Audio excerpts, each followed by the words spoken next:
et bienvenue pour les journées portes ouvertes, nouveau format du pôle de formation des professionnels de santé du CHU de Rennes. Malheureusement, vu les conditions sanitaires et le contexte, nous ne pouvions vous accueillir sur site, mais rassurez-vous, à tout problème, une solution. C'est donc Greg et moi-même qui allons vous accompagner durant toute cette demi-journée pour une visite globale du pôle et notamment des filières paramédicales proposées au sein de ce même pôle. Désolé, on ne s'est pas présenté. Vincent, formateur, responsable de la com. Excusez-moi. Ah, justement, c'est Greg. Oui, Greg, là, t'en es où, là? Parce qu'on va commencer. Coucou Vincent, je suis arrivé, je suis au métro. Tu me vois, là? Ah oui, effectivement, je te vois, là.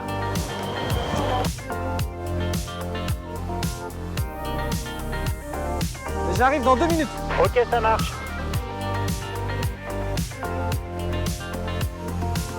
Bien écoutez, en attendant que Greg nous rejoigne, je vous propose d'écouter Marielle Boissard, directrice coordinatrice générale du pôle.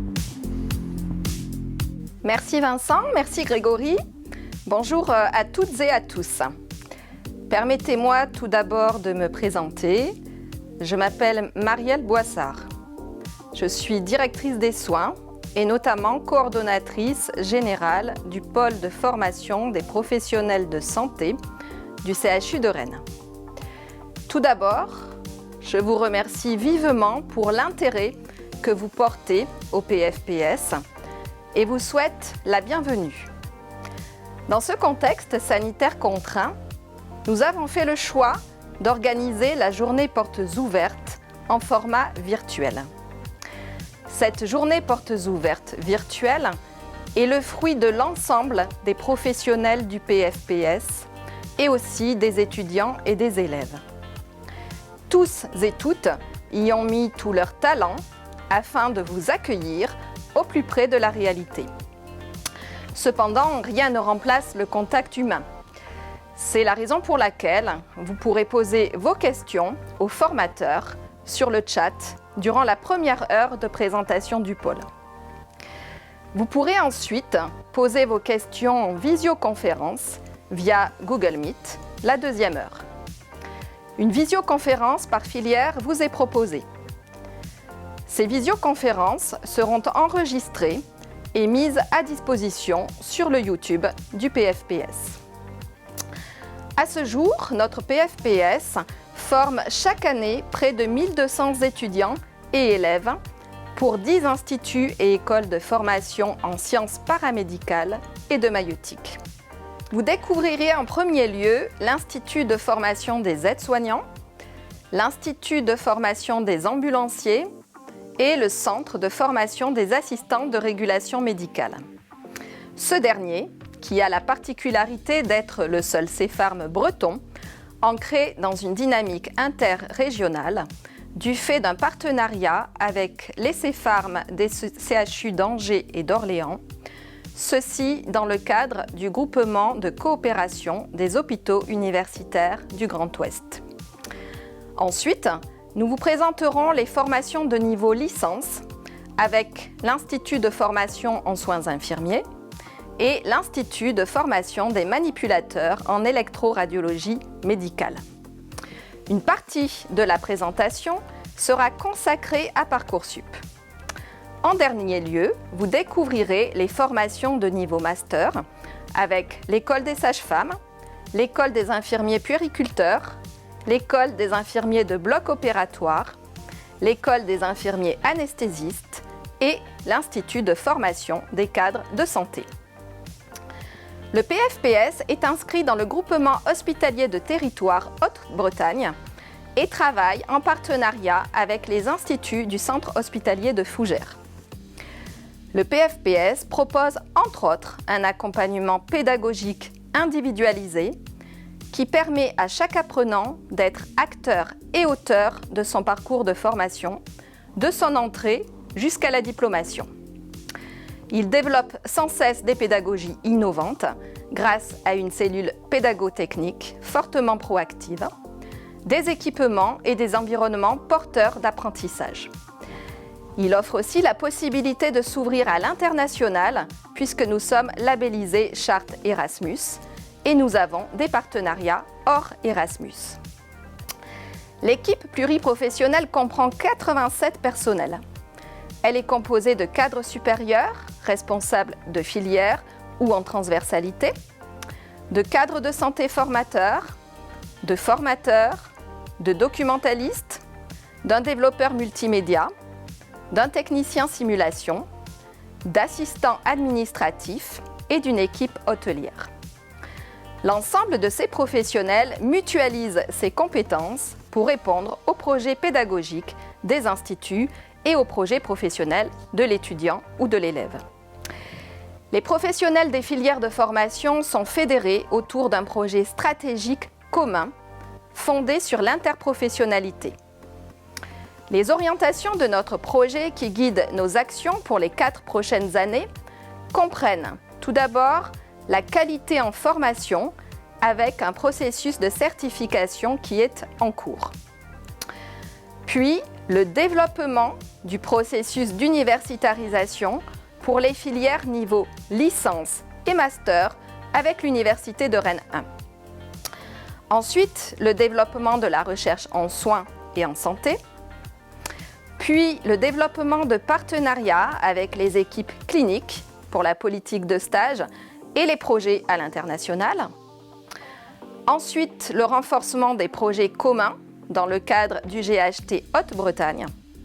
Et enfin, la consolidation de la démocratie étudiante et en santé, avec une participation plus marquée des apprenants et des patients à nos dispositifs de formation. C'est donc un pôle de formation dynamique qui aura plaisir à vous accueillir. Je vous invite maintenant à retrouver Vincent et Grégory et je vous souhaite une bonne découverte virtuelle du PFPS. Merci Marielle pour ce mot d'accueil et merci à Greg de nous avoir rejoints. Donc les conditions sanitaires nous obligent à nous adapter. Nous allons vous proposer un accompagnement durant cette demi-journée sur une découverte virtuelle du pôle dans lequel Greg et FX vont jouer le rôle de vidéo-reporter de terrain. Prêts à filmer les gars ? C'est parti. Eh bien c'est parti, en attendant on va vous laisser regarder le film du pôle.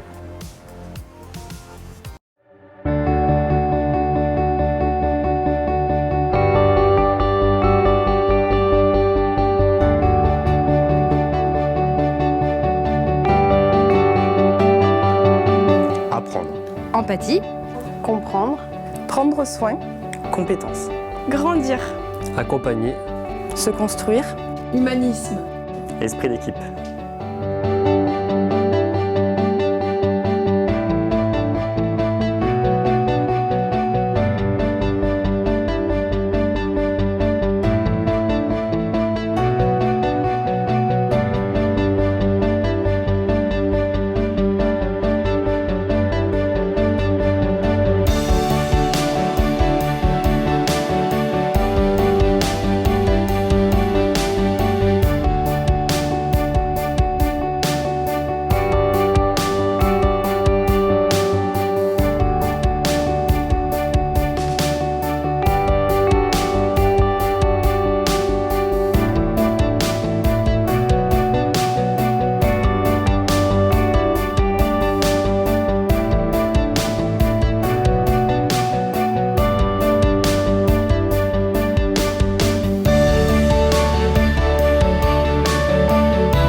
Apprendre à prendre soin ensemble.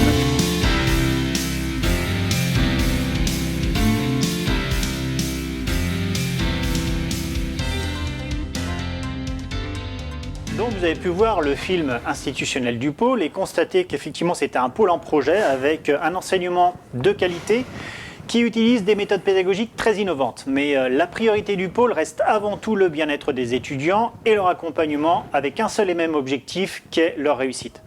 Alors justement, on parlait des étudiants, il y a Gaël, le responsable de la cellule d'appui vie étudiant qui nous rejoint. Bonjour Gaël. Vincent. Viens t'installer dans le canapé. Ça me faisait plaisir quand tu parlais d'étudiants. Je pensais que tu parlais de moi, mais non, je suis un petit peu Si, trop on est vieux. tous un petit peu des étudiants dans l'âme. Donc Gaël, peux-tu nous expliquer un petit peu en quoi consiste cette cellule d'appui vie étudiante et ce qu'est la vie étudiante au sein du pôle? Au sein du PFPS. Bah oui, je vais tâcher de faire ça en quelques mots.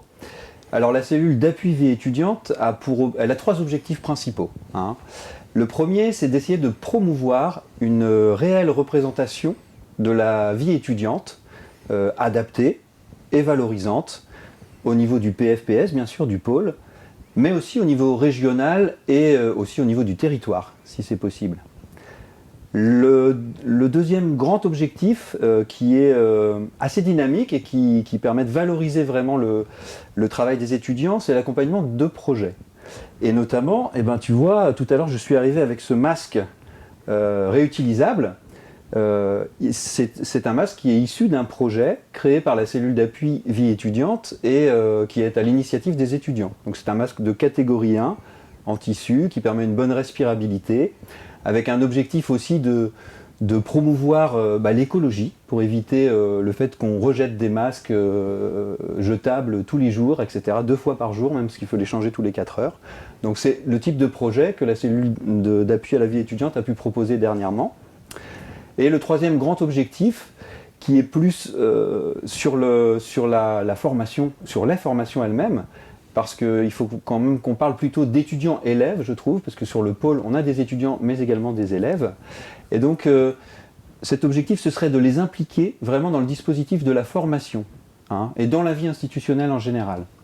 Donc, on travaille en ce moment sur des choses qui sont de l'ordre de la co-construction des séquences pédagogiques. Donc ce sont des concepts qui émergent, mais qui placent de plus en plus les étudiants et les élèves dans une position d'acteurs. Hein. Donc on essaye d'accompagner ça au mieux et de promouvoir ça au mieux. Donc voilà ce que je peux en dire brièvement. Eh bien merci beaucoup en tout cas Gaël, donc je te remercie. D'avoir pu présenter effectivement la vie étudiante qui est quand même l'essentiel du pôle. Sans étudiants, le pôle de formation ne peut pas fonctionner. Donc on va continuer justement en lien avec les étudiants à parler des stages. Donc Greg, je te passe le relais. Je crois que tu dois être avec Marie-Béatrice. Oui Vincent, donc du coup on se retrouve en fait au rez-de-chaussée, pas très loin de là où tu es, la bulle, endroit très important puisque vous avez la cafétéria qui est là-bas. Si vous voulez manger le midi, c'est très important, mais l'essentiel n'est pas là. On va retrouver Marie-Béatrice qui va nous présenter le fonctionnement des stages. Suivez-moi. Bonjour Marie-Béatrice. Bonjour Grégory. Du coup, tu es en train de préparer les lieux de stage peut-être, c'est ça ? Oui, tout à fait. Donc, en tant que responsable des stages sur le pôle de formation, donc je dois m'assurer que les parcours de stage des étudiants soient équilibrés, correspondent à leurs projets et que les stages soient de qualité. D'accord. Alors, est-ce que tu peux nous expliquer comment faire pour avoir un lieu de stage ? Alors, déjà la politique au niveau du pôle, c'est que les stages sont trouvés, on va dire, par le pôle de formation. Cependant, lorsqu'un étudiant ou un élève a le souhait de réaliser un stage près de sa famille ou alors dans un service extrêmement particulier que nous n'avons pas sur notre territoire, il peut tout à fait ouvrir un stage et aller en stage dans ce lieu sous réserve que ce stage soit validé par la direction. Donc c'est le pôle qui cherche le stage ? Oui, tout à fait. D'accord. Alors pour nos territoires de stage, bien sûr, puisque nous sommes sur Rennes et rattachés au CHU de Rennes, on a la majorité de nos stages sont sur le CHU de Rennes. Cependant, nous faisons des stages, les étudiants et les élèves sont amenés à faire des stages sur tout Rennes, mais aussi sur tout le 35. Et puis sur certaines filières, ils ont aussi l'occasion d'aller faire des stages sur l'ensemble de la Bretagne. D'accord. Donc, le territoire peut être extrêmement vaste. Ils peuvent aussi aller sur des départements limitrophes. Et comme je te le disais tout à l'heure, s'ils souhaitent réaliser un stage, par exemple, sur Bordeaux, et qu'ils ont une opportunité, ils peuvent ouvrir un stage dans une autre région, voire dans les DOM-TOM, s'ils en expriment le souhait. Nous avons quand même pour objectif de développer un partenariat pérenne sur tout le territoire, outre-mer, sur tout le territoire aussi de la France, et c'est ce qui fait que c'est vraiment un gros travail à faire pour que tous les étudiants puissent avoir une place de stage qui corresponde au mieux à son projet. D'accord. Est-ce qu'il y a des choses sur lesquelles tu souhaiterais appuyer aussi également pour donner un peu plus de précision? Alors, il y a aussi depuis un mois, on va dire, le pôle de formation a intégré le programme Erasmus. Donc c'est vrai qu'en ce moment, tous les stages à l'international, c'est un peu plus compliqué, mais de toute façon, c'est le projet de développer le stage à l'international. Donc dans le cadre du programme Erasmus, donc ça veut dire dans tous les pays de l'Union européenne, avec la possibilité pour les étudiants de bénéficier d'une bourse d'accompagnement à ces mobilités. Mais les étudiants ont aussi l'occasion de pouvoir faire des stages à l'international, hors Europe, à Madagascar, dans d'autres lieux de stage, en fonction de leur projet, en fonction du lieu de stage qu'ils vont trouver. Et puis, ils peuvent aussi bénéficier d'une aide par la région, financière par la région, pour partir à l'international. Alors pour être un petit peu plus pointilleux, pour donner des informations aux futurs étudiants qui souhaitent intégrer le pôle de formation, toi ici, quelles sont les questions que tu vas retrouver le plus souvent quand les étudiants viennent frapper à ta porte par exemple? Eh bien, le plus souvent, les étudiants me demandent, c'est beaucoup sur l'ouverture des stages. Est-ce que je peux ouvrir un stage en libéral, ou alors dans un EHPAD, ou alors dans un établissement près de ma famille, pour que je puisse rentrer, bénéficier d'un stage au plus près de ma famille. Donc évidemment, moi, la question qui se pose dans cette situation, c'est est-ce que le lieu de stage qu'ils veulent démarcher correspond, est en adéquation avec le parcours de stage qui, en fait, est défini dans le référentiel. Parce qu'on doit, respecter les textes, tout en permettant à l'étudiant de pouvoir construire son projet professionnel. Donc ça, c'est une des premières questions. Donc après, ça se travaille avec le formateur qui accompagne l'étudiant ou l'élève tout au long de sa formation. Et donc c'est un accord entre le formateur, l'étudiant, et puis bien sûr moi qui ai une supervision de ses parcours de stage. Est-ce que tu as des informations supplémentaires à rajouter ?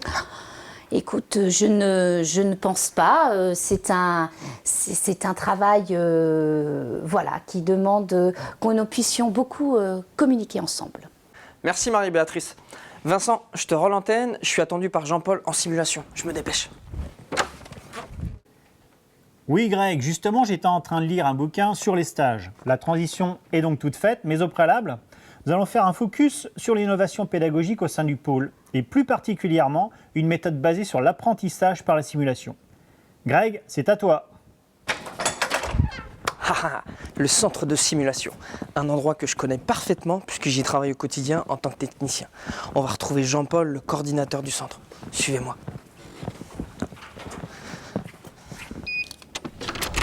Alors, allez, on y va. Vincent, on est obligé d'attendre un peu. Il y a une séance de simulation en cours.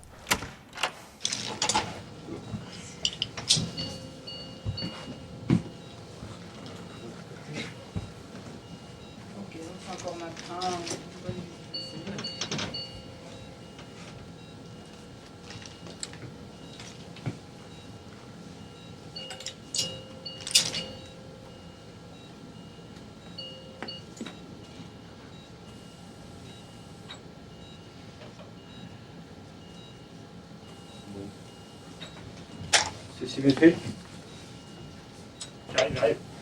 C'est symétrique.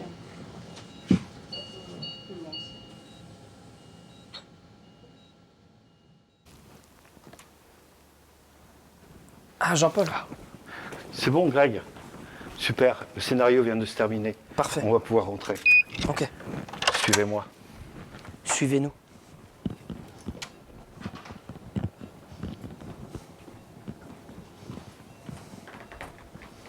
Alors Jean-Paul, est-ce que tu peux nous décrire un petit peu où on se situe? Avec plaisir.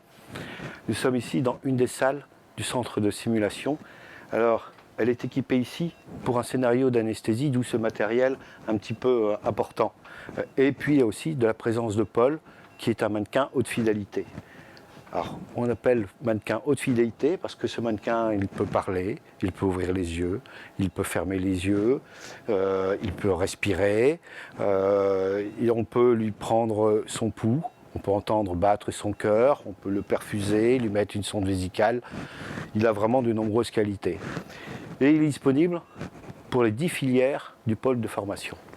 Alors c'est très bien. Est-ce que tu peux nous expliquer maintenant en quoi ça consiste une séance de simulation? Moi je le sais, mais les personnes qui nous regardent aimeraient bien le savoir.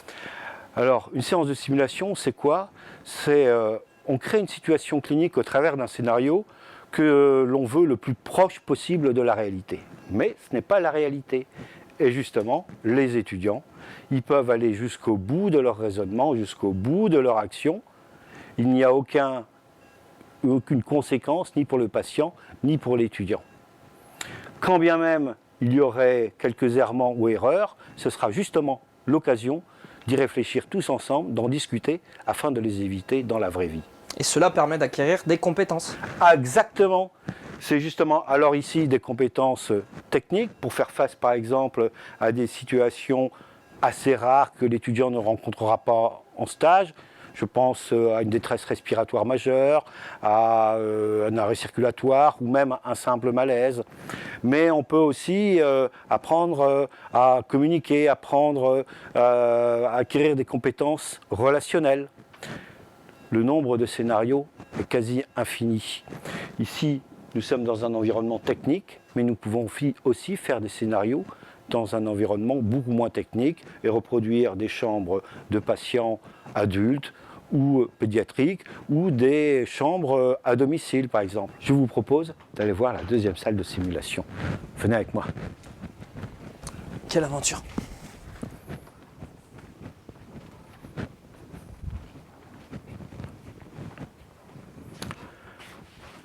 Nous sommes ici dans la deuxième salle de simulation qui représente une chambre à domicile. Parce que nous pouvons donc varier les scénarios et les décors et puis utiliser non plus mannequins mais des acteurs pour simuler les patients. Ces acteurs d'ailleurs sont parfois professionnels. Et puis donc il y a des décors nombreux, il y a du matériel mais il y a aussi des ressources humaines. Et dans chaque formation, il y a une équipe qui est formée à cette pédagogie de la simulation. Et puis Greg, il y a toi, bien évidemment, qui donne vie à Paul et puis qui est aussi capable de faire des décorations et des décors variables et dans une rapidité parfois impressionnante. Bah merci Jean-Paul, tu me gênes un peu, mais bon, on n'était pas là pour parler de moi. Juste, tu peux nous décrire un petit peu comment se déroule une séance de simulation? Oui, bien sûr. En réalité, une séance de simulation, ça se déroule toujours en 3 temps. Un briefing, où on pose les bases du contrat pédagogique, fondé sur la bienveillance et la confidentialité, bien sûr. Ensuite, un deuxième temps qui est le scénario, où 2 ou 3 étudiants jouent leur rôle de futurs professionnels. Et puis un troisième temps, qui est le temps du débriefing, qui est un temps de réflexion partagée. Alors cette réflexion elle est partagée, mais elle est aussi individuelle et collective. C'est un temps d'échange. Et d'ailleurs, je vous propose d'aller voir une salle de débriefing où a lieu justement le débriefing. Parfait. Parce que les autres IAT sont en débrief juste à côté. Mon petit espace technique.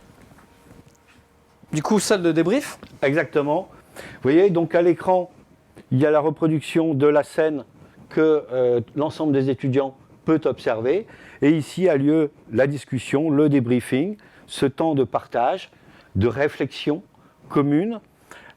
C'est vraiment le moment, je dirais, le plus riche. Et on dit d'ailleurs que le scénario n'est que prétexte à ce temps d'échange. C'est ici que l'étudiant il est confronté, ou il confronte ses connaissances à une réalité clinique, afin justement de pouvoir combiner ses connaissances et puis les construire, bien évidemment. Alors, le retour des étudiants, il est plutôt positif, et ils disent clairement que ce sont des moments pédagogiques privilégiés. Je confirme, Jean-Paul, pour y assister régulièrement.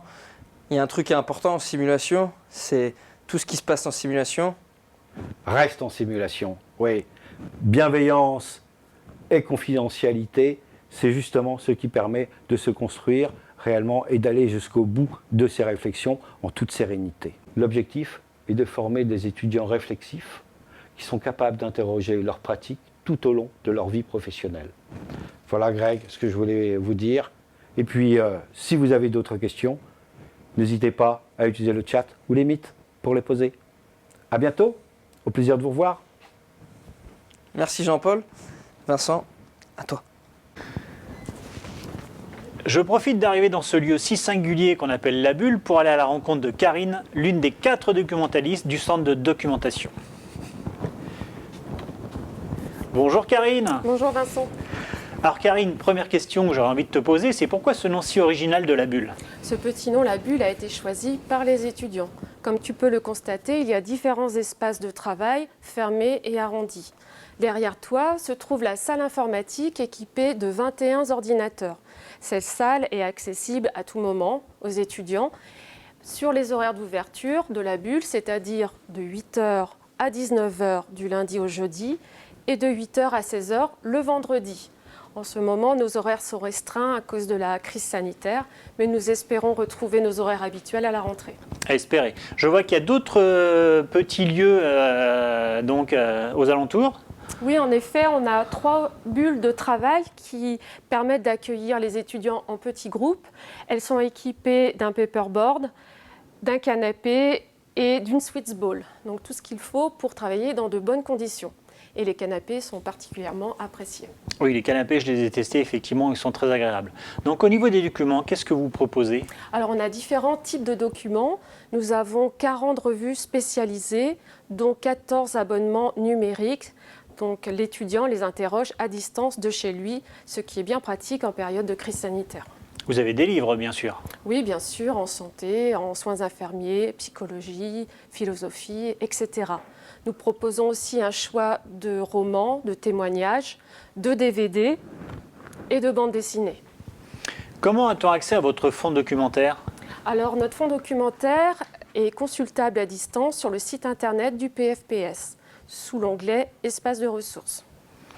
Ok, donc et comment les étudiants peuvent être au courant de ce qui arrive au centre de documentation? Alors, en début d'année, nous accueillons habituellement les nouvelles promotions pour expliquer le fonctionnement de la bulle, mais cette année, ça n'a pas pu se faire à cause de la crise sanitaire, encore une fois.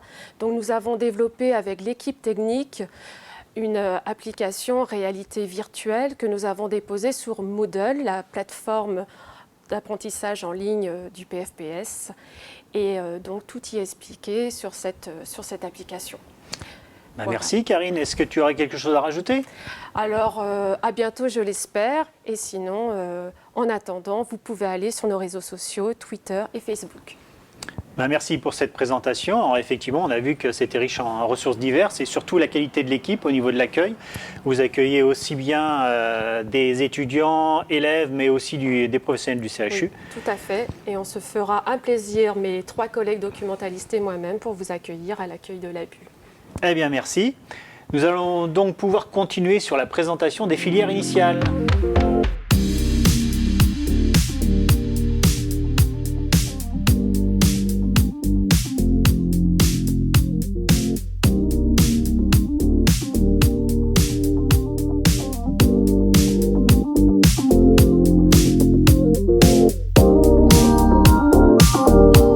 Au préalable, je vous invite à rejoindre Greg pour la présentation des outils numériques à disposition au sein du pôle. À toi Greg. Effectivement Vincent, le PFPS est équipé d'un studio d'enregistrement avec un fond vert.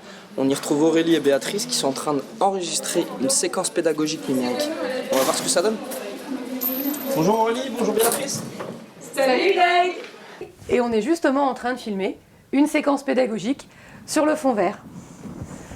Bonjour à tous, Béatrice et Aurélie, formatrices sur le pôle de formation et plus particulièrement sur l'école aide-soignant. Nous faisons également partie de l'équipe technique. Nous accompagnons nos collègues sur les différents outils numériques et pour assurer la continuité pédagogique. Donc pour assurer cette fameuse continuité au vu du contexte, on a utilisé différents outils. On a pu faire des cours à distance avec justement un outil qui était le cours YouTube. Donc les gens sur leur téléphone ou sur leur ordinateur pouvaient voir les cours en direct. On a également pu faire des travaux dirigés, c'est-à-dire qu'on est en petits groupes avec un formateur qui peut interagir et puis échanger avec nous. Et on utilise également un super outil qu'on a, la plateforme Moodle. Donc sur ce Moodle, on a différentes possibilités. On peut créer des séquences pour qu'ils puissent consulter des articles que l'on a choisis au préalable selon les ressources, des vidéos, mais également faire des quiz qui sont des petits exercices par des questions pour de l'entraînement, et également un dépôt de dossier pour des exercices qu'ils auraient fait à la maison. On peut également utiliser cet outil pour faire des évaluations à distance et regarder justement ce qui a été acquis au niveau des compétences à la fin de la séquence. Il faut savoir que cet outil, cette plateforme Moodle est très appréciée de l'ensemble de nos étudiants. Et nous l'avons utilisé avant la crise sanitaire, on l'a utilisé pendant, elle nous a bien servi, mais on continuera de l'utiliser après, puisque ça permet d'apprendre de façon ludique, en évitant de tomber dans la routine. Voilà. On vous laisse nos collègues vous présenter la filière aide-soignant. À vous les collègues. Merci Béatrice et Aurélie. Effectivement, on va retrouver vos collègues Marie-Pierre et Anne-Marie qui sont en salle d'atelier clinique. Suivez-moi. Bonjour mesdames. Bonjour. Alors, première question que j'aurais envie de vous poser, c'est en quoi consiste le métier d'aide-soignant ? Alors, le métier d'aide-soignant consiste à prendre soin des personnes soignées sous la responsabilité de l'infirmière. L'objectif, c'est vraiment de préserver l'autonomie des personnes, les aider à la retrouver et les accompagner dans ce qu'on appelle les actes de la vie quotidienne. Sachant que c'est un métier en plein essor. Complètement, oui. Il y a de plus en plus besoin des aides-soignants. La crise avec la Covid-19 nous l'a bien montré.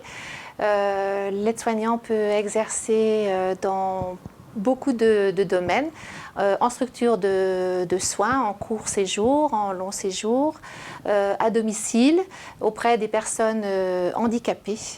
Il y a beaucoup d'opportunités et puis les aides-soignants peuvent aussi évoluer ensuite. Certains font la double compétence pour travailler après auprès des enfants. Après avoir travaillé quelques années, ils peuvent aussi intégrer l'Institut de formation en soins infirmiers. Enfin, ils ont pas mal d'opportunités. Tout en étant aides-soignants, ils peuvent être correspondants en hygiène, faire de la socio-esthétique. Enfin, ils ont beaucoup d'opportunités. Donc on a bien vu quelles étaient les différentes perspectives. Maintenant, quelles sont les modalités de l'enseignement ? Alors, Marie-Pierre, si tu veux répondre. Oui, alors, je prends le relais, Anne-Marie, merci à toi. Donc, pour cette formation, c'est l'alternance vraiment des cours et des stages. Ça veut dire une partie 22 semaines de théorie, donc à l'Institut, et 22 semaines de stage.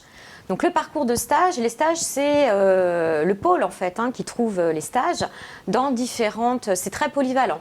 Donc il y a l'hôpital, il y a de la médecine, de la chirurgie, des unités de psychiatrie aussi, comme Guillaume Régnier, le handicap, de la géronto, de la gériatrie, gérontopsie, du domicile, je regarde ma collègue, parce qu'il y en a tellement, vous voyez, la polyvalence, elle est tellement importante, la réanimation, enfin voilà. Donc il y a un vaste choix de stages avec un parcours vraiment de stage qui est vraiment pensé. Voilà, donc là, la formation aide-soignante, elle est maintenant sur 12 mois. donc à partir de septembre. Au niveau de la théorie, donc les cours, il y a beaucoup de travaux dirigés. Il y a aussi des cours dits magistraux où il y a l'ensemble de la promotion. Les TD, donc travaux dirigés, se font en petits groupes.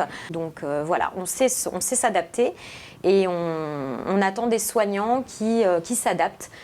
Et comme dit Anne-Marie, qui prennent soin globalement des résidents et des patients. Alors juste une petite précision, il y a combien de stages à peu près? Ils effectuent combien de stages sur une année? Alors il y a 3 stages là, de 5 semaines et un stage de 7 semaines. Ça, ce sera donc c'est le nouveau référentiel à partir de septembre. Ok. Alors sinon, quelles sont les modalités d'admission? Alors, dans les modalités d'admission, c'est un dossier. Les préinscriptions sont à partir du 15 février, comme vous pouvez le trouver sur le site PFPS. Vous allez dans l'onglet IFAS, où là, tout est inscrit. Donc, préinscription à partir du 15 février, où il y a un dossier qui est à télécharger. Ce dossier, les pièces vous seront mises sur le site à fournir. Il y a évidemment toujours une lettre de motivation, mais pas seulement. Donc je vous laisse découvrir ça sur le site. Et le dépôt des candidatures se fait jusqu'au 25 mai, où c'est la clôture des dossiers. Et donc après, voilà, il y a le choix qui se fait. Et puis début juillet, en principe, vous serez au courant si voilà, on a la joie de vous accueillir. Voilà. Merci pour cette présentation qui est relativement complète. Merci à vous. Est-ce que vous auriez un mot à rajouter? Alors, vous avez le chat là, qui est en cours, donc vous pouvez poser des questions. Et puis, on vous attend avec joie sur le Google Meet. Voilà, on va pouvoir répondre à vos questions, vu que cette année, les JPO se font en virtuel, parce que nous sommes un pôle moderne. Voilà. Donc effectivement, un Google Meet qui est pour la filière, oui. Pour chaque filière. Donc merci à vous. Merci, à tout de suite. On va continuer sur les filières initiales et sur la filière ambulancière, on va retrouver Greg. Merci Vincent, on se retrouve de nouveau au centre de simulation où Christophe et Wilfried de la filière IFA, qui préparent les futurs ambulanciers, nous attendent. Ils sont en train de préparer un scénario. Je vous les présente. Wilfried, Christophe, bonjour messieurs. Bonjour. Ça va ? Vous êtes en train de préparer un environnement pour une séance de simulation, c'est ça? Oui, tout à fait. Donc actuellement, nos élèves sont en cours et justement, on prépare la séquence pédagogique suivante. Et donc, on est en train de préparer tout pour mettre en place pour pouvoir faire une séquence de simulation. Voilà. D'accord, donc la simulation, on l'avait déjà présentée auparavant avec Jean-Paul. Les gens commencent à se rendre compte un petit peu de ce qu'est l'environnement du centre de simulation. On voudrait, nous, avoir plus de détails sur qu'est-ce que la filière IFA et qu'est-ce qu'on y fait, comment ça se déroule. Voilà, décris-nous tout ça, Christophe. Donc, sur l'Institut de formation des ambulanciers, il y a actuellement 2 formations distinctes. Une formation qui dure 2 semaines, qui est la formation des auxiliaires ambulanciers. Donc, nous formons tous les ans 4 promotions de 25 élèves. Et en plus de cette formation, il y a bien sûr la formation au diplôme d'état d'ambulancier. Cette formation actuellement dure 4 mois et demi, mais à partir de septembre, il y aura un nouveau référentiel de formation. Et la formation sera beaucoup plus complète et passera de ce fait à 10 mois de formation. Super. Est-ce que tu peux rentrer un petit peu dans les détails de ce qu'on y fait durant ces formations, justement ? Alors la formation auxiliaire ambulancier, on fait quelques règles professionnelles, on fait quelques cours sur l'hygiène, sur la conduite, sur bien sûr les gestes d'urgence, sur la manutention, sur la communication, sur les transmissions. Finalement, ce sont les mêmes thématiques qui apparaissent dans la formation ambulancière, mais bien sûr beaucoup plus recherchées, beaucoup plus denses, beaucoup plus complètes. C'est vrai qu'on peut se baser actuellement que sur la formation qui est en cours, où il y a de nombreuses semaines de formation en regard des différents modules. Donc les différents modules que je me répète, communication, transmission, soins d'urgence, les cycles cliniques, la manutention. Mais je pense que cette formation qui va être revue en septembre va encore plus axer sur les thématiques qui sont énoncées. Et je pense qu'au cours de cette formation, il y a déjà beaucoup de stages, 5 semaines de stages séparés en une semaine à chaque fois. Et je pense que sur la prochaine formation, nous aurons beaucoup plus de stages et surtout sur du temps beaucoup plus long pour que les élèves puissent vraiment s'inscrire dans une équipe soignante et pour pouvoir mieux comprendre, comment dirais-je, le fonctionnement d'une entreprise ambulancière ou d'un service de soins. Sacré programme. Juste un petit détail. Là, on est au centre de simulation. Je le sais parce que je travaille avec vous aussi sur cette partie-là. Qu'est-ce que tu peux décrire aussi en dehors du centre de simulation, ce qu'on fait également? Donc effectivement, les élèves bénéficient, puisque c'est un métier très pratique tout de même, ce sont des métiers très pratiques, soit auxiliaire ambulancier ou ambulancier. De ce fait, nos élèves ont certes des cours magistraux, mais finalement, la formation est surtout axée sur une formation de terrain. On veut des personnels soignants de terrain, et de ce fait, il y a beaucoup de travaux dirigés, beaucoup de travaux pratiques, beaucoup de simulations, et beaucoup d'exercices sur ambulance aussi, pour pouvoir que les gens soient vraiment performants lorsqu'ils sont en fin de formation, qu'ils sont diplômés. Parfait. Est-ce que tu as des choses à rajouter par rapport à toutes ces explications? Malheureusement, je ne peux pas trop donner d'informations sur l'évolution de la formation des diplômes d'état d'ambulancier, étant donné qu'à ce jour, nous avons très peu de retours sur comment va se constituer cette formation. Je pense qu'elle va continuer à reprendre les axes principaux de la formation actuelle, mais je pense qu'elle va être beaucoup plus dense, beaucoup plus fournie, et c'est vrai qu'on a très peu d'informations sur la répartition des modules, sur la durée horaire des modules, sur la durée horaire des stages. C'est vrai que c'est ça qui est un peu pénalisant, mais et pareil, nous n'avons pas toujours les conditions d'admission pour la formation. Est-ce qu'elles vont changer? Est-ce qu'elles ne vont pas changer? Je pense qu'il faudra regarder dans les semaines qui viennent le site du PFPS afin d'avoir plus d'informations, parce que bien sûr on ne manquera pas d'afficher, dès que nous aurons les informations, de les afficher sur le site du pôle de formation des professionnels de santé. Quoi qu'il arrive, c'est pas un métier qui est en perdition. Ah non du tout, c'est un métier avec d'énormes débouchés. Nos ambulanciers, nos élèves ambulanciers, à chaque fois qu'ils obtiennent le diplôme d'État, ils ont tous un travail en sortant de notre formation. Tous. Donc c'est vraiment un métier très intéressant et qui a beaucoup d'avenir. Merci Christophe pour toutes ces explications. Wilfried, est-ce que tu peux nous donner un peu plus de détails? Donc les ambulanciers sont amenés à travailler avec un outil, donc il y a une fiche bilan. Avec cette fiche bilan, ils sont amenés à transmettre ces informations auprès des infirmiers d'accueil et d'orientation au niveau des urgences, donc, qui font partie donc, de ces professionnels qui sont amenés à côtoyer, et notamment aussi les assistants de régulation médicale, qui sont les opérateurs du centre 15 par qui tous les bilans passent et auxquels les ambulanciers sont amenés à transmettre leur bilan. Donc ils font partie des principaux professionnels de santé avec qui les ambulanciers doivent être en rapport assez proche au niveau des transmissions. Après, ils travaillent dans les services de soins, donc ils sont amenés à côtoyer bien sûr tout ce qui est les infirmiers, les aides-soignants, les cadres de santé aussi. Voilà.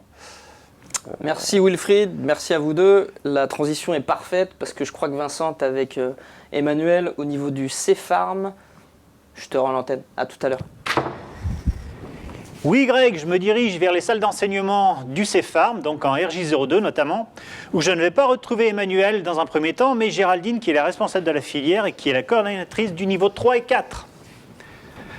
Bonjour Géraldine. Bonjour Vincent, bienvenue au CEPHARM. Merci.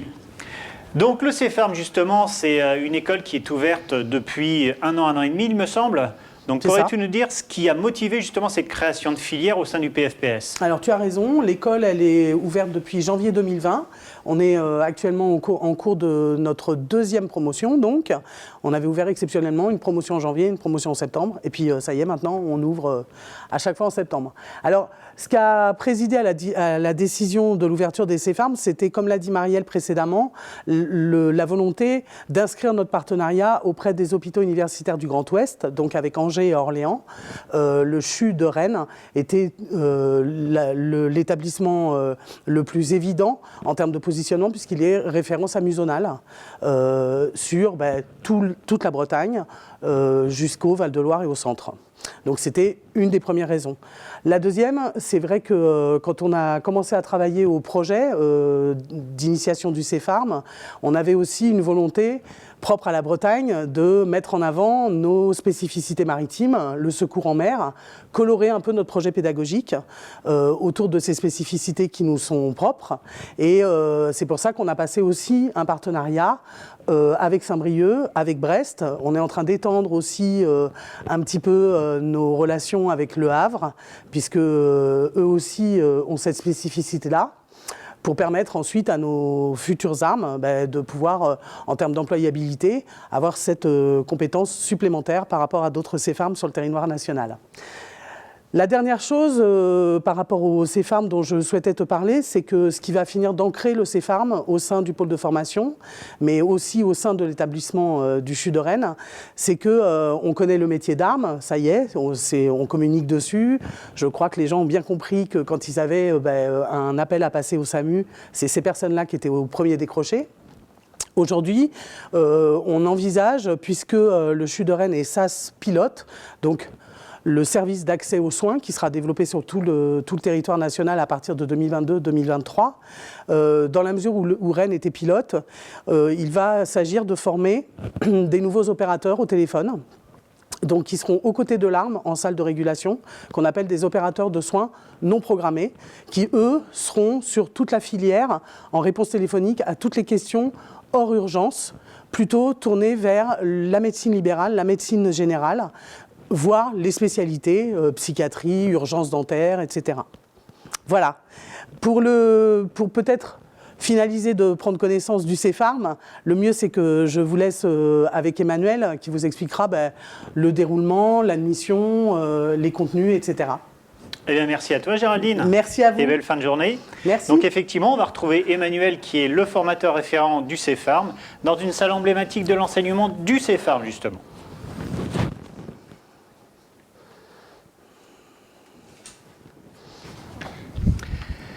Bonjour Emmanuel. Bonjour Vincent. Et merci de nous recevoir. Donc on vient justement de rencontrer Géraldine Sanson qui est la responsable de la filière, donc qui nous a expliqué le positionnement du CEFARM au niveau régional et dans le contexte aussi général. Donc ce qui nous intéresserait maintenant, c'est de savoir un petit peu ce qu'est un assistant de régulation médicale et quelles sont ses missions. D'accord. Alors un assistant de régulation médicale, donc c'est une personne qui travaille dans un centre de réception et de régulation des appels au niveau du SAMU Centre 15. C'est le premier maillon de la chaîne de l'aide médicale d'urgence. Et donc, un ARM, il a pour mission de réceptionner les appels. Donc, quand vous téléphonez au 15, c'est la personne qui va vous accueillir au téléphone et qui va reprendre avec vous les éléments de l'appel, notamment avec les antécédents et la problématique. Et donc, il transmettra après tous ces éléments au médecin régulateur qui, lui, plus tard, prendra la décision au niveau des envois de moyens. Alors, il me semble que c'est une formation sur 10 mois. Peux-tu nous dire un petit peu quelles sont les modalités justement de cette formation ? Alors en effet, cette formation, elle est sur 42 semaines, avec 21 semaines de stage et 21 semaines de théorie. Donc 21 semaines sur le CEFARM, avec plusieurs blocs de compétences, donc 4 notamment, sur les traitements de l'appel, sur les moyens opérationnels, sur les situations sanitaires exceptionnelles, entre autres. Et 21 semaines de stage avec un premier stage déjà des premiers mois de formation où les personnes vont aller sur un stage SAMU pour conforter ou non leur projet professionnel. Et ensuite, toute une partie stage découverte, observation sur 4 semaines dans différentes structures, type structure sanitaire ou médico-sociale. Et à la fin du parcours de formation, 16 semaines de stage métier au niveau des SAMU Centre 15 dans lequel le futur ARM pourra faire ses gammes. Alors les formes et outils pédagogiques que vous utilisez sont-ils les mêmes que les autres filières ou est-ce que vous avez des spécificités ? Alors au niveau du CEFARM, nous utilisons comme les autres filières les cours magistraux, les TD, les temps d'intégration des connaissances. Et on a aussi cet outil que vous avez pu voir notamment avec Géraldine, qui est la salle de simulation, ce qui nous permet de travailler au plus près de la réalité, puisqu'on est équipé de 5 postes, équipés de Centaure, le logiciel utilisé par le SAMU de Rennes notamment. Et ça nous permet d'avoir justement un outil qui correspond à la réalité de leur futur boulot. Alors c'est très intéressant ce que tu peux nous décrire au niveau de ce métier-là. Alors justement, quelles sont les modalités d'inscription pour cette formation ? Alors, pour s'inscrire à cette formation, il y a des dépôts de dossiers, c'est-à-dire que vous avez votre dossier à retirer à partir du 22 février de cette année pour la prochaine session. Et vous pouvez aller sur le site du PFPS directement. Vous avez toutes les dates et toutes les consignes pour pouvoir vous inscrire pour la prochaine session. Eh bien, merci beaucoup. On peut rappeler qu'effectivement, il y a un chat depuis le début de la formation sur lequel il est possible de répondre à des questions en lien avec cette formation et qu'il y aura un Google Meet aussi qui sera ouvert juste après la présentation. Donc, je pense que c'est toi qui je assurera serai présent également sur ces temps d'échange. Bah, écoute, je te remercie. Merci je te souhaite une belle journée. Donc, bonne nous journée. en avons fini juste pour les filières de niveau 3-4. Nous allons continuer sur les filières universitaires et aborder aussi les modalités liées à l'universitarisation. Eh Vincent, en parlant d'universitarisation, je vais vous présenter Catherine Régnier et Manon, une étudiante, qui vont nous parler de Parcoursup et des modalités d'inscription. Suivez-moi. En salle de réunion. Bonjour Manon et Catherine. Bonjour. Est-ce que vous pouvez nous présenter Parcoursup? Alors oui, on a fait un diaporama de Parcoursup avec Manon pour vous expliquer comment remplir au mieux votre projet de formation motivée et la fiche à venir de Parcoursup. On parlera de Parcoursup, mais on parlera aussi dans Parcoursup des étudiants qui viennent du lycée, de terminale, des étudiants bacheliers, mais des gens qui sont en réorientation professionnelle. Donc vous avez le bac N+1 ou N+2, et puis de ceux qui n'ont pas forcément le bac, ou de ceux qui ont le bac, mais 3 ans de cotisation sociale et qui peuvent aussi intégrer les instituts en soins de formation infirmiers. Et moi, j'ai essayé de vous présenter ce que moi j'ai fait et comment mettre en avant son dossier sur Parcoursup. Alors dans cette présentation, dans ce diaporama, vous trouverez les différentes briques de Parcoursup qui vont vous être présentées, explicitées. On vous donne aussi des repérages en termes de coefficients que le groupement 2235, des IFSI 2235, a décidé de poser pour que, quand c'est essentiel en coefficient, eh bien, vous vous attardez un peu à bien renseigner ce dossier. Je vous invite vraiment à aller à la fin de cette présentation virtuelle du pôle de formation, cliquez sur le lien qui se trouvera tout en bas et regardez la présentation que nous avons faite avec Manon pour essayer de répondre à toutes les questions que vous pouvez vous poser sur les modalités de sélection d'entrée en formation de soins infirmiers, Parcoursup ou autres. Et bien, à bientôt à tous. On vous espère présents pour 2021-2022. On espère aussi. Merci Catherine et Manon. Donc je vous rappelle qu'un lien donnant accès à l'ensemble des informations sera disponible dès aujourd'hui sur la rubrique ressources de cette même page Parcoursup. En attendant, un chat est ouvert depuis le début de la présentation et à la fin de cette même présentation, vous aurez accès à un Google Meet en lien avec chaque filière et aussi Parcoursup. Je vous propose de rentrer dans le vif du sujet et de rester dans la continuité universitaire avec la présentation des filières de grade licence et notamment en premier lieu la filière infirmière. Rejoignons Greg et Frédéric à l'IFSI.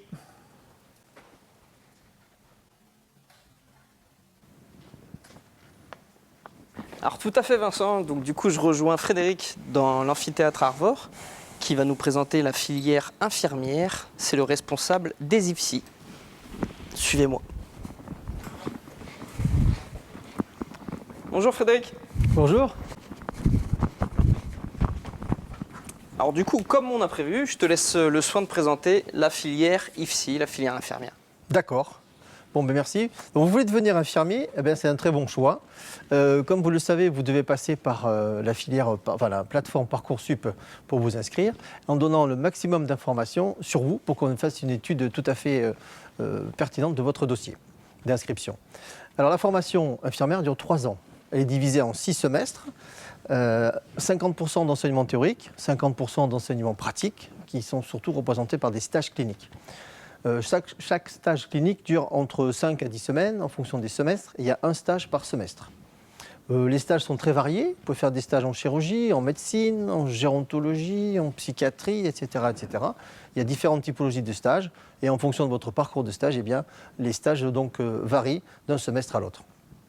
Pour valider le diplôme d'état d'infirmière, il faut totaliser les 180 ECTS des 3 années de formation. Les ECTS, ce sont des crédits de formation qui sont obtenus par la validation et des stages et des unités d'enseignement théoriques. Le métier d'infirmier a été défini en 10 compétences professionnelles. Et ces compétences, vous les développerez tout au long de vos, construirez aussi, tout au long de vos 3 années de formation. Ici, à l'IFSI, donc du CHU de Rennes, chaque étudiant est accompagné tout au long de sa formation par un référent de suivi pédagogique qui est un des formateurs, qui le conseille et qui le guide tout au long donc, de ses études. Et en général, c'est très très bien apprécié, les étudiants sont très contents, c'est un petit peu aussi notre point fort. Alors vous voyez ici, nous sommes dans un amphithéâtre. Ici, au sein du pôle, nous avons 4 amphithéâtres pour accueillir les cours magistraux en temps normal, évidemment. Nous avons aussi de nombreuses salles de TD, de travaux dirigés, et nous avons aussi de nombreuses salles de travaux pratiques, ainsi que des salles de simulation où sont jouées et analysées en petits groupes des situations très professionnelles qui se rapprochent énormément de la réalité. Voilà. Donc dans cet institut, nous avons 22 formateurs, nous avons 4 assistantes pédagogiques, nous avons une responsable des stages, une équipe technique, un centre de ressources et de recherche où vous pouvez avoir des magazines, des ouvrages sur la médecine, sur les soins infirmiers, etc. Et nous avons aussi une équipe logistique. Et tout ça vous permettra de faire donc des études, devenir infirmier, dans de très bonnes conditions. Ici à l'IFSI, on organise aussi une pré-rentrée. À cette pré-rentrée, on finalise l'inscription de votre dossier administratif. Donc je vous dis d'ores et déjà, veillez à ce que votre dossier soit bien complet et que vos vaccinations soient à jour, surtout contre l'hépatite B, puisque c'est une obligation réglementaire. Et ça vous empêcherait de partir en stage si votre vaccination n'était vraiment pas complète et à jour. À cette pré-rentrée aussi, on vous explique l'ensemble des outils informatiques et des accès auxquels vous aurez droit pendant toute votre formation grâce à notre équipe technique. Alors, une fois diplômé, eh bien, vous pouvez travailler dans n'importe quel type de service. Ça, c'est très intéressant. Il y a de multiples types de services où il y a besoin d'infirmiers diplômés et compétents. Mais si vous le souhaitez aussi, vous pouvez faire 3 spécialités infirmières. Tout d'abord, il y a une spécialité en puériculture. Ensuite, il y a une spécialité en bloc opératoire. Et en plus, il y a une autre spécialité en anesthésie. On peut devenir donc infirmier anesthésiste. Il y a aussi une 4e spécialité qui est plus universitaire. C'est ce qu'on appelle les infirmières de pratique avancée, et c'est 2 années de plus au sein de l'université. Le métier d'infirmier, pour conclure, c'est un métier d'engagement, un métier à responsabilité, c'est pour ça que vous êtes formé pendant 3 années. C'est donc un métier exigeant, mais c'est aussi une formidable aventure humaine, avec des patients, avec des collègues, et tout ce travail en équipe permet bien sûr de répondre aux besoins de santé des patients que vous recevrez dans vos différents services. Donc venez faire vos études à l'IFSI du CHU de Rennes. Tous les formateurs et tous les collaborateurs vous y attendent. Bon bac pour ceux qui sont en terminale et à très bientôt, j'espère. C'est parfait, merci beaucoup Frédéric pour toutes ces explications qui sont très claires. Vous pouvez les retrouver sur Google Meet tout à l'heure à la fin de cette présentation. N'hésitez pas à poser votre question aussi sur le forum. Vincent, je te rends l'antenne. Je crois que tu nous attends avec la filière IFMEM. À tout à l'heure Vincent.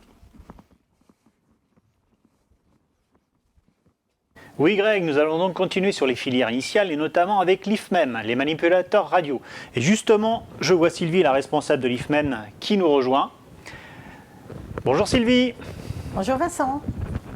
Eh bien écoute, je t'invite à t'installer. Donc Sylvie, première question que j'ai envie de te poser, c'est en quoi consiste ce métier de manipulateur en électroradiologie médicale? J'ai réussi à le dire, hein, c'est assez particulier quand même. Alors en quoi ça consiste? Alors, le métier de manipulateur en électroradiologie médicale, c'est quelqu'un qui prend en charge des patients pour réaliser des examens, notamment en imagerie médicale, mais aussi en radiothérapie et en médecine nucléaire. Ok, est-ce qu'il y a des lieux d'exercice spécifiques? Alors, il y a plusieurs lieux. Le manipulateur peut travailler soit dans le public, à l'hôpital, soit dans le privé, en cabinet ou en clinique. Et sur différentes modalités, l'imagerie médicale standard ou le scanner, l'IRM, en électroradiologie, mais aussi en médecine nucléaire et en radiothérapie et en radiologie interventionnelle.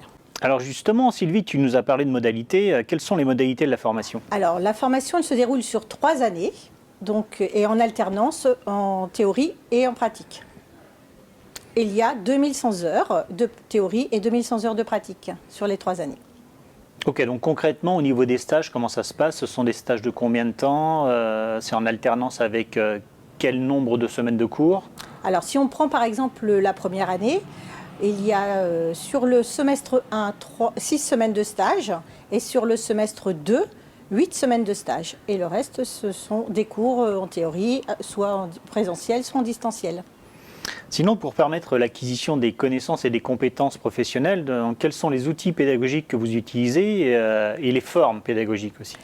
Alors, on utilise soit les cours magistraux, alors, comme je disais tout à l'heure, en distanciel ou en présentiel, mais aussi les travaux pratiques et les travaux dirigés.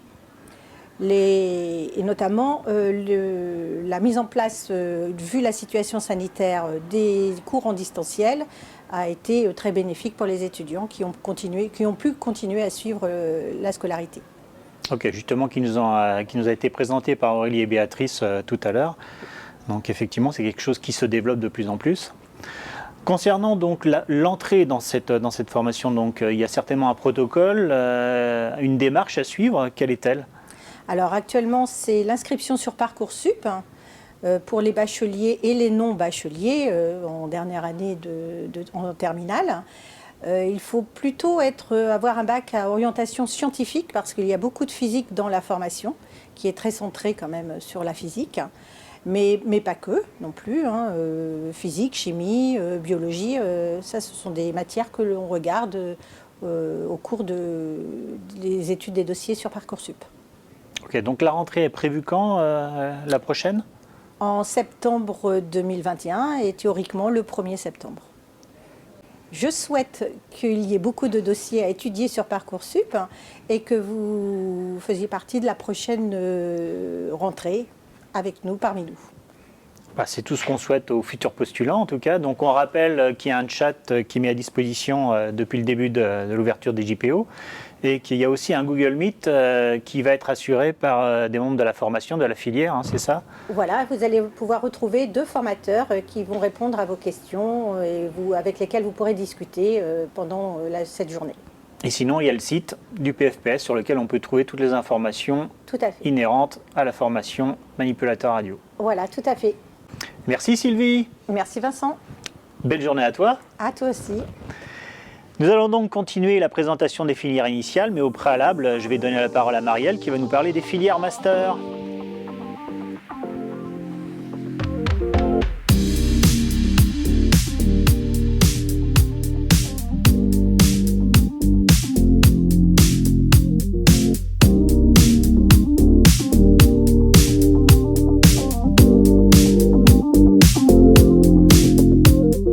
Merci Vincent, bonjour à nouveau. Concernant les filières master, certaines sont accessibles en post-bac et ne nécessitent pas d'expérience professionnelle. Il s'agit des filières de sage-femme, puériculteur et infirmier de bloc opératoire. En revanche, il est nécessaire d'avoir 2 années minimum d'exercice en équivalent temps plein de la profession d'infirmier pour se présenter aux épreuves de sélection d'infirmières anesthésistes.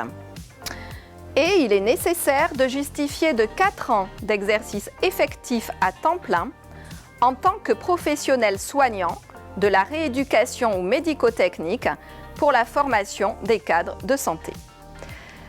Notre projet de formation niveau master a pour objectif de renforcer les échanges entre les filières, mais aussi d'upgrader ces formations avec la reconnaissance du diplôme de master tout en intégrant les réingénieries de formation.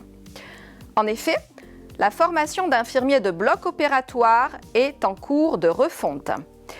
Les formations d'infirmiers en puériculture et des cadres de santé devraient suivre. Je vous laisse commencer cette découverte des formations niveau master avec Grégory, qui est en compagnie de Françoise Tasson et d'Antoine Robin pour la filière des sages-femmes. Merci Marielle. Effectivement, on se retrouve au 3e étage du PFS où nous allons à la rencontre de Françoise et Antoine, 2 formateurs sages-femmes. On va dans la salle de réanimation néonatale. Je vous laisse découvrir. Bonjour Antoine. Bonjour. Bonjour Françoise. Françoise, je te laisse le soin de nous présenter un petit peu la filière, nous décrire un petit peu comment ça se passe. Oui, donc la filière sciences maïeutiques vise à l'obtention du diplôme d'état de sage-femme. Donc l'accès principal se fait par le portail d'accès spécifique de santé de l'Université de Rennes 1. On accueille autant de filles que de garçons. En fait, la formation se divise en 2 cycles. Un premier cycle qui vise à l'obtention de la licence et puis le second cycle qui vise à l'obtention du grade de master. Donc en tout, 4 années se déroulent ici à l'école de sage-femme. Donc sur le premier cycle, je vais laisser la parole à Antoine qui va expliquer comment se déroule le premier cycle et puis j'aborderai le deuxième cycle ensuite. Donc moi je vais vous parler du cycle 1 du coup qui se compose de 2 années. Alors ce cycle 1 il est beaucoup plus théorique où on va apprendre vraiment les bases fondamentales à l'exercice de la profession. On va parler de la microbiologie, de la santé publique, enfin voilà plein de domaines, les différents organes également. Il y a une partie clinique avec des stages hospitaliers qui vont se faire dans différents services, alors pas forcément en maternité. Par contre en 2e année c'est vrai qu'on va axer ces stages un peu plus sur la maternité, aussi sur le libéral, la protection maternelle et infantile. Il y a également une partie de l'enseignement qui est pratique avec divers TP pour apprendre les gestes de base pour la prise en charge de la maman et du nouveau-né. L'objectif du coup principal de ce premier cycle c'est vraiment d'apprendre les bases de la physiologie. Puis dans un second cycle, il y aura d'autres acquisitions à avoir, donc je vais laisser ma collègue vous expliquer ce second cycle. Alors on revient vers toi Françoise pour que tu nous parles du 2e cycle. Donc le 2e cycle, il y a une partie clinique et pratique qui est plus importante.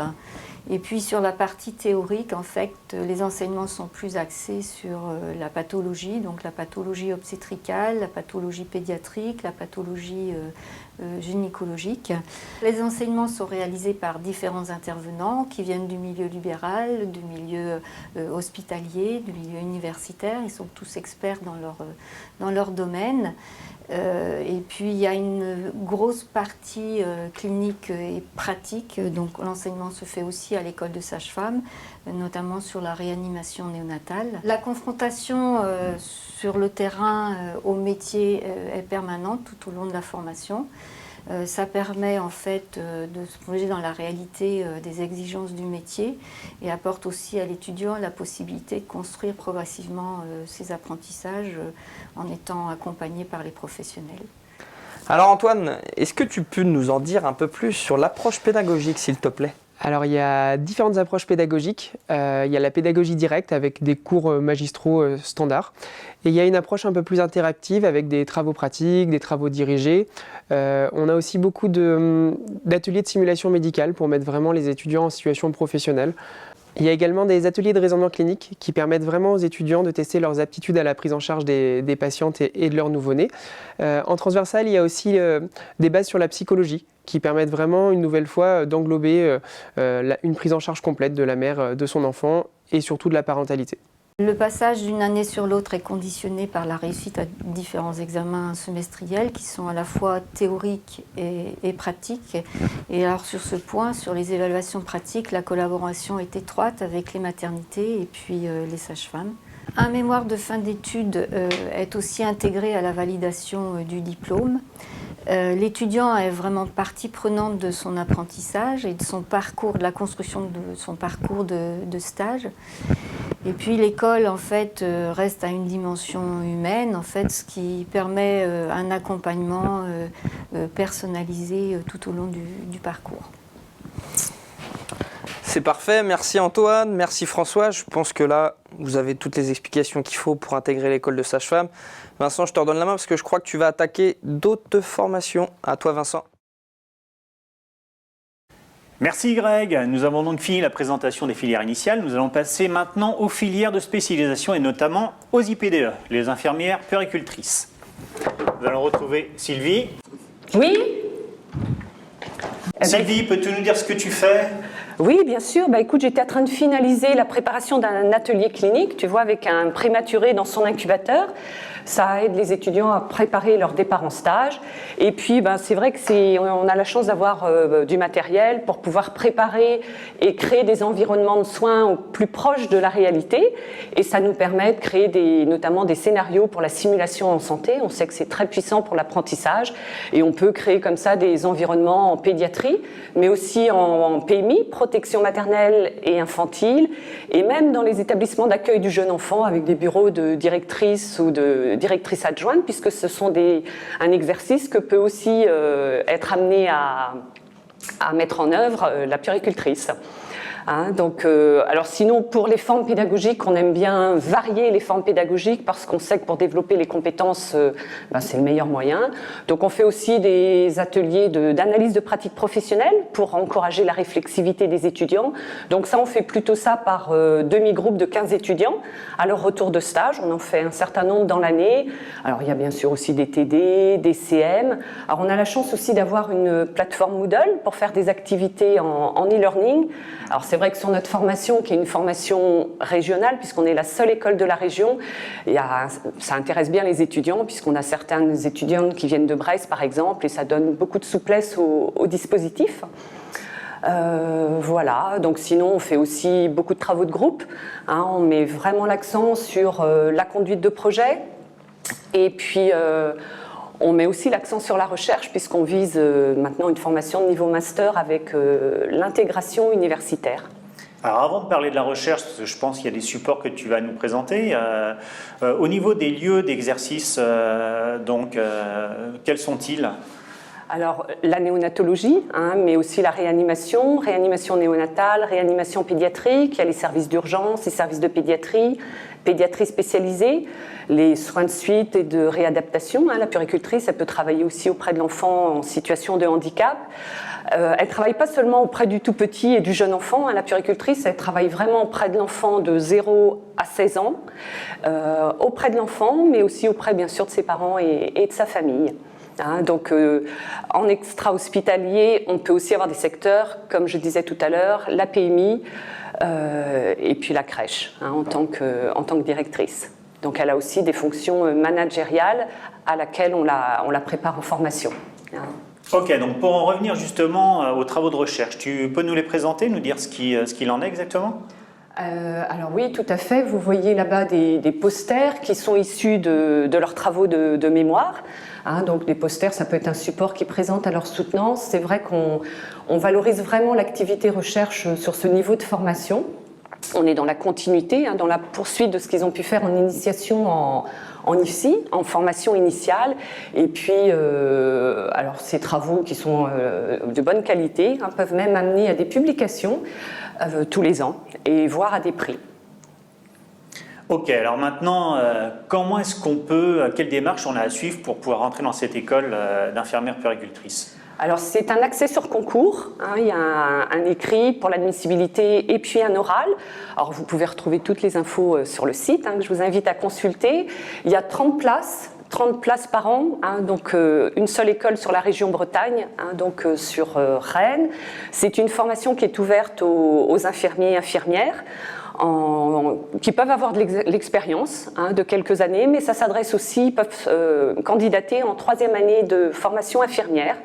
Et puis ça s'adresse également aux sages-femmes qui ont accès à la formation de puéricultrice, puériculteur, puisqu'on a aussi des hommes dans cette formation. Voilà, c'est une formation en 12 mois, formation en alternance, moitié enseignement théorique et moitié stage, au nombre de 5. La grande force de notre projet pédagogique, c'est de permettre aux étudiants de construire leur parcours de stage, puisqu'on tient compte des acquis antérieurs. Et les stages, ils peuvent les faire sur la région Bretagne, mais aussi en dehors, et voire à l'international. Donc il y a un temps d'échange qui est proposé juste à la fin de la présentation, donc un forum. Sinon, tu as renvoyé au site du PFPS aussi pour plus ample information. Préciser aussi qu'il y a un chat qui est à disposition depuis l'ouverture des JPO. Donc, est-ce que tu aurais un mot de conclusion J'ai envie de vous dire rendez-vous en septembre. Avec Michel, on sera ravis de vous accueillir. Eh bien, ce sera avec plaisir, Sylvie. On te remercie. Merci à vous et puis bonne continuation, Vincent. Bon, Greg, je te passe le relais pour la continuité sur les filières de spécialisation et notamment avec les IBOD. Ok, merci Vincent. Du coup, on se retrouve devant l'amphithéâtre Armen où nous attendent les responsables pédagogiques de la filière IBOD, infirmiers de bloc opératoire diplômés d'État.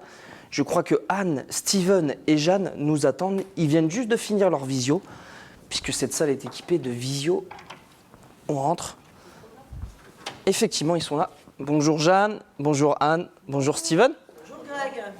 Donc on se retrouve dans l'amphi Armen. On est avec l'équipe IBOD, l'équipe pédagogique. Merci à eux d'être avec nous. Bonjour à tous les trois. Bonjour Greg.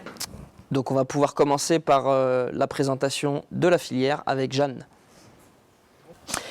Eh bien Greg, l'équipe pédagogique de l'école IBOD se compose de 3 formateurs.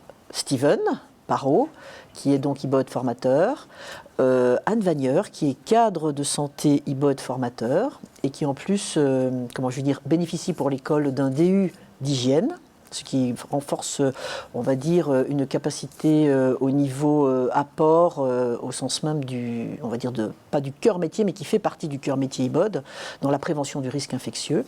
Et de moi-même, donc Jeanne Descamps, qui suis cadre de santé IBOD formateur, en responsabilité pédagogique de la formation. Alors cette équipe, elle est chargée de mener à bien le projet pédagogique, qui lui-même est animé de valeurs d'honnêteté, de travail, de respect, et qui a pour mission de mettre au service de la formation les moyens nécessaires à l'atteinte de cet objectif. Cette équipe, elle sera également attentive au bien-être, à votre bien-être, élément indispensable à votre réussite. Steven, merci à toi. Je te laisse le soin de nous présenter l'objectif du projet pédagogique de la filière IBOD. Alors effectivement, Greg, la filière IBOD est animée par un projet pédagogique qui a pour objet principal de préparer les infirmiers et infirmières de bloc opératoire à leur exercice professionnel. Ce projet, il est construit sur une alternance de cours et de stages et propose des moyens d'apprentissage visant à acquérir des connaissances, des savoirs-agir et des comportements adaptés à une prise en soin en équipe ajustée et sécurisée pour le patient. Il est également pour objectif de former des praticiens réflexifs, responsables et autonomes, des professionnels de santé capables de positionnement et de collaboration avec les autres acteurs de proximité et des infirmiers spécialisés contribuant à l'évolution du métier. Merci Steven. Anne, je te laisse le soin de présenter l'essence de la formation IBOD. Oui, la formation IBOD, c'est une formation qui est organisée dans une dynamique progressive et évolutive pour l'acquisition de compétences. Elle se caractérise par une recherche permanente de liens entre la théorie et la pratique. Et c'est une formation qui propose aussi un apprentissage à l'auto-évaluation, qui s'attache surtout à des principes de collaboration, de coordination entre les métiers, et avec une vraie volonté de créer des échanges et de la concertation. Elle développe aussi des travaux d'analyse de situations, des situations de travail vécues au cours des stages et des analyses de pratiques professionnelles. Merci Anne. Super, merci à vous. Maintenant, je rends l'antenne à Vincent. Il me semble que tu nous attends avec Jean-Yves de la filière IAD. Tu peux nous en dire un peu plus, s'il te plaît, Vincent ? À toi. Oui Greg, on va continuer sur les filières de spécialisation et justement je vais rejoindre Jean-Yves pour la filière IAD, les infirmiers anesthésistes. Bonjour Jean-Yves. Bonjour Vincent. Pourrais-tu nous dire ce qu'est, en quoi consiste le métier d'infirmier anesthésiste ? Tu vois, j'étais en train de consulter la revue de référence des infirmiers anesthésistes, CIMAG, à l'instant. Alors on parle d'IAD, d'infirmiers anesthésistes diplômés d'État. Ce sont des professionnels qui vont délivrer des soins très spécifiques dans le domaine de l'anesthésie, de la réanimation, des soins d'urgence. Et si on prend le cas du bloc opératoire, par exemple, eh bien, ils vont mettre en œuvre une stratégie anesthésique qui va comporter des objectifs, des conditions de mise en œuvre de l'anesthésie. Tout ça sous la responsabilité exclusive d'un médecin anesthésiste. Donc on perçoit bien le côté très très technique, mais il y a des lieux d'exercice spécifiques aussi. Alors oui, il y a de nombreux lieux. L'exercice peut se faire soit dans le domaine privé, soit dans le domaine public. Les lieux d'exercice, par définition, le bloc opératoire, qui est un lieu principal d'exercice, mais on va retrouver également les infirmiers anesthésistes dans d'autres environnements, celui du préhospitalier, de la réanimation, des protocoles d'évacuation sanitaire, dans des structures qui traitent l'évaluation de la douleur. Voilà, un panel de lieux d'exercice et même récemment des infirmiers anesthésistes qui sont sur des postes de recherche clinique. Donc c'est une formation qui se fait probablement en alternance, donc quelles sont les modalités justement de cette formation? Oui, c'est une formation qui est très ancrée sur l'apprentissage clinique au niveau des stages. Et d'ailleurs, les stages constituent la grande majorité du volume horaire. On a 2030 heures de stages sur le cursus de 24 mois. Des enseignements également théoriques, des TD, des TP pour 960 heures. Et puis aussi tout un volume horaire qui s'appelle travaux guidés personnels, qui font partie aussi du cursus de formation sur lesquels les étudiants sont accompagnés sur les travaux spécifiques. Donc je suppose aussi qu'il y a des contenus pédagogiques qui sont bien spécifiques aussi et des formes aussi pédagogiques adaptées?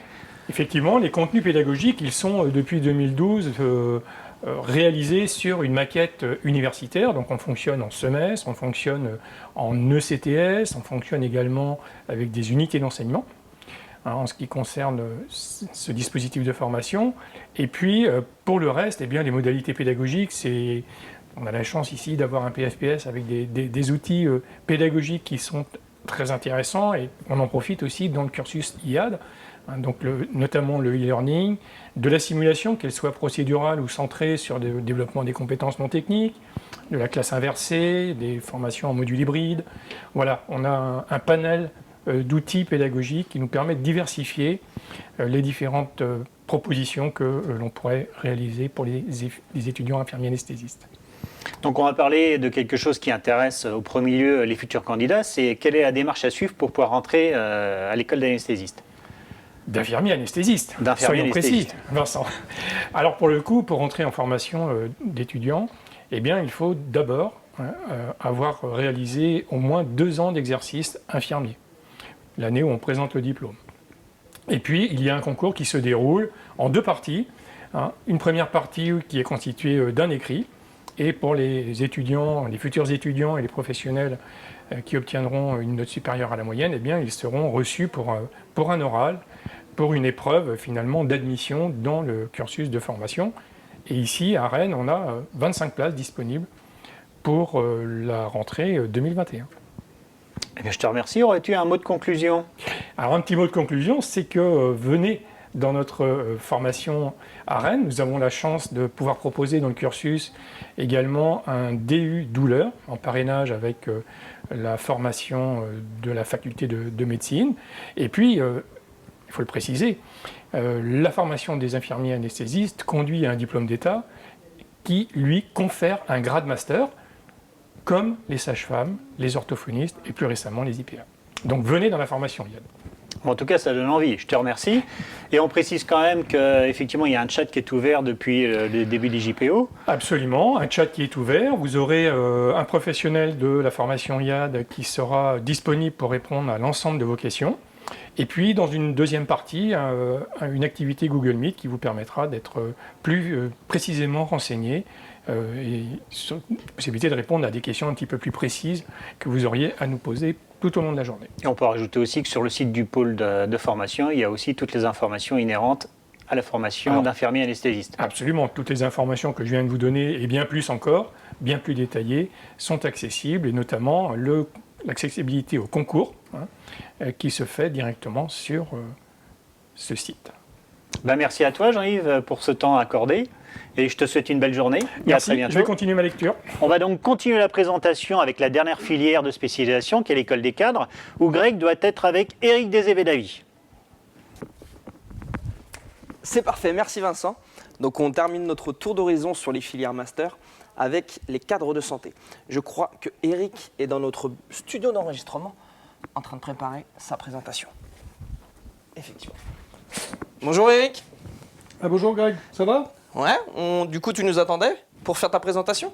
Je suis prêt, c'est quand tu veux. Écoute, c'est à toi de jouer. Eh ben écoute, on y va, c'est parti. C'est parti.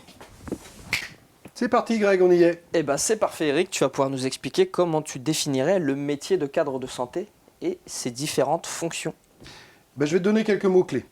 Manager, organiser, gérer, planifier, dynamiser, animer, accompagner. Des mots qui reflètent bien la fonction du cadre de santé, et ce, au service de la qualité des soins et la qualité de la formation. Alors, à l'Institut de formation des cadres de santé du CHU de Rennes, nous allons participer à la formation de cadres de santé opérationnels, inscrits dans un collectif professionnel, en interaction avec leur environnement, dans une approche réflexive de leur pratique, avec des capacités d'adaptation, et dans une approche créative, innovante des situations qu'ils rencontrent. Alors, quels sont les différents lieux d'exercice pour pratiquer ? Eh bien, les cadres de santé peuvent travailler dans des établissements de santé, bien évidemment, les hôpitaux, les cliniques, les EHPAD, les centres de rééducation, mais aussi dans des instituts de formation, type institut de formation en soins infirmiers. Ils peuvent travailler soit dans le public, soit dans le privé. Très bien. Et quelles sont les spécificités de la formation cadre ? Alors, la particularité de la formation cadre à l'IFCS du CHU de Rennes, c'est notre partenariat avec le HESP, l'école des hautes études en santé publique, puisque nos étudiants vont pouvoir suivre un master, le master analyse et management des organisations de santé, appelé AMOS. En fait, la formation des cadres de santé, elle est en lien avec l'arrêté du 18 août 1995. C'est une formation qui dure 1 an, 42 semaines exactement, avec 1470 heures de formation réparties en théorie, 790 heures, et en stage, puisque les étudiants vont faire de 13 à 15 semaines de stage. Et bien évidemment, sur cette durée de formation, ils peuvent aussi bénéficier de 5 jours de congé. Alors c'est parfait tout ça Eric, mais chose importante, quels sont les différents contenus qui seront abordés au cours de cette formation ? Dans la formation cadre, on a les modules du référentiel dont j'ai parlé tout à l'heure, de 1995. Donc il y a actuellement 6 modules, avec le module 1, initiation à la fonction de cadre, le module 2, santé publique, le module 3, analyse des pratiques et initiation à la recherche, le module 4, fonction d'encadrement, le module 5, fonction de formation, et le module 6 qui permet un approfondissement soit de la fonction managériale d'encadrement, soit les fonctions de formation. Et puis ceci est couplé aux différentes unités d'enseignement du Master AMOS. À titre d'exemple, quelques UE du Master AMOS. Économie politique de la santé, système de santé, droit, pilotage stratégique. Alors, c'est parfait, merci Eric. Alors justement, sous quelle forme pédagogique sont abordés ces différents contenus ? Eh bien, on aura soit du présentiel, soit du distanciel, avec des cours magistraux, format assez classique, mais qui n'est pas forcément celui qui est le plus présent, des travaux dirigés, du travail personnel guidé pour les étudiants, mais aussi du temps d'intégration nécessaire aux différents contenus. À titre d'exemple, on aura des activités d'analyse de pratique, on aura des séances de simulation et des contenus en numérique ou en e-learning. Ça, c'est un sacré programme. Et du coup, chose importante que tu vas pouvoir nous expliquer, les modalités de sélection. Comment est-ce qu'on fait pour intégrer la filière IFCS, cadre de santé ? Alors, pour devenir cadre de santé, il y a déjà une condition, c'est être diplômé d'une filière paramédicale, infirmier, kiné, technicien de laboratoire, préparateur en pharmacie, et de justifier de 4 années d'exercice dans cette discipline. Ensuite, il y a une première épreuve d'admissibilité, qui consiste en une épreuve écrite de 4 heures. En règle générale, c'est un commentaire de texte. Puis ensuite, en fonction des résultats à cette admissibilité, une épreuve d'admission, qui, chez nous, consiste en un dossier VAP, qui permet d'intégrer aussi le master AMOS dont j'ai parlé tout à l'heure, et un entretien oral avec notamment un cadre de supérieur de santé, un directeur éventuellement d'hôpital. Tout est très clair pour ma part. J'espère que pour vous aussi. Est-ce que tu as des précisions à rajouter ? Mais les précisions, Greg, nos candidats pourront les trouver soit sur notre site internet, soit en venant même nous rencontrer sur place quand les conditions le permettront. Mais toujours est-il qu'à la suite de cette présentation, eh bien, je vous retrouve sur un chat ou en visio pendant 1 heure. C'est parfait. Merci à Greg qui est derrière la caméra et Eric qui vient de nous présenter l'IFCS. Malheureusement, cette présentation touche à sa fin. Je vous invite à retrouver Marielle et une partie de l'équipe qui a contribué à la réalisation de cette présentation.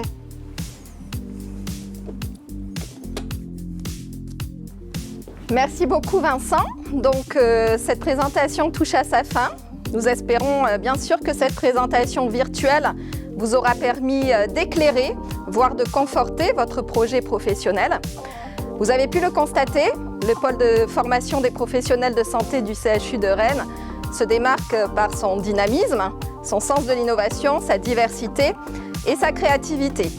Il est ainsi reconnu au sein de la politique régionale, au niveau formation professionnelle et au niveau de la formation universitaire.